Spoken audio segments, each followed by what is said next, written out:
Hello everyone.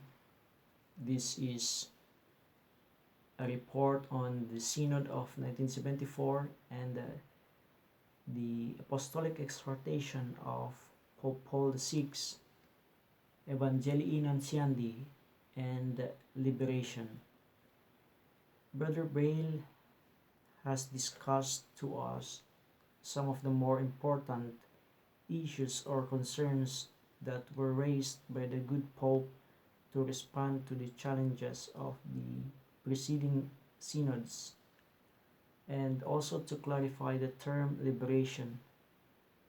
And Brother Braille has ended his discussions on the concerns about misunderstandings, and he talked about reductionism, politicization, inherent limitations. And I would like to continue with the topic or with the concern on violence. And Pope Paul VI is concerned with the confusion between the concept of liberation and the kind of political revolution sought by revolutionaries. He saw the danger of liberation theology as justification for the violent rebellion against unjust regimes. With this, Pope Paul's response is to clarify the Christian meaning of liberation and not to reject the term. In Evangelii Nuntiandi, Pope Paul emphasized that the path of liberation does not accept any form of violence. This is because violence is contrary to the Christian spirit.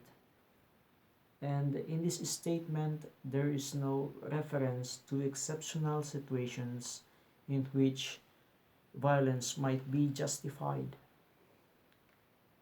Hence, the good Pope urges Christians to choose the way of peace and not violence.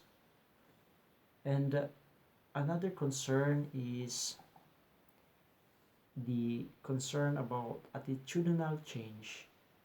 And Pope Paul VI emphasized that the particular notion of liberation, which is change of structure alone, is not sufficient to bring about human liberation.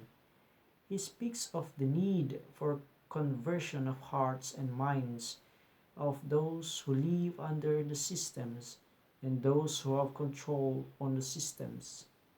And he talked about interior conversion. And this is tackled in Evangelii Nuntiandi number 36.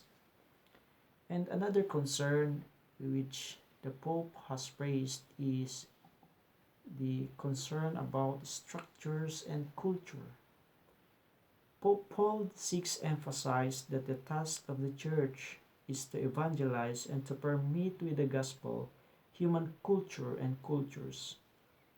And this has to be done in depth, reaching into and out from the core and at the roots of life. The Pope is saying that the gospel does not belong solely to any one such culture and is not embodied exclusively in any one set of traditions. Rather, it is compatible with all in such a way that it poses a challenge to every culture, and it calls for basic transformations in traditions, the thought patterns, and the value system of each culture. This account bridges the gap between attitudinal and structural change. And conversion is both attitudinal and structural. Structural change is not merely belonging to political, but also deeply personal.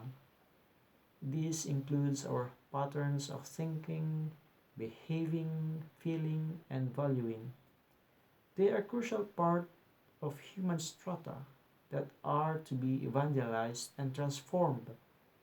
And this is the background in which the Pope emphasized that the aim of evangelization is to bring about an interior change, and this is tackled in Evangelii Nuntiandi number 18. Moreover, this should not be taken as merely private or individualistic conversion. He adds, and I quote, "In evangelizing, the Church is seen to convert the individual and collective conscience of the people." End of quote. Hence, their lives, activities, value systems are linked to social, political, and economic structures of their society. There is a need for liberation from the oppression of the spirit, which is caused by the distorted value systems, patterns of action, misguided expectations, etc. In Evangelii Nuntiandi number 36, the Pope says, and I quote, "Even the best structures and most wisely planned systems soon become dehumanized if the inhuman tendencies of the people's hearts are not healed." End of quote. And we now come to the end of the discussion on the concerns about misunderstandings. And we talk about reductionism, politicization, inherent limitations, violence, attitudinal change, structures, and culture. And as a conclusion to our report, I would like to point out the discussion on liberation. And the document treats the issue of liberation and the role of the Church in promoting it with a better understanding.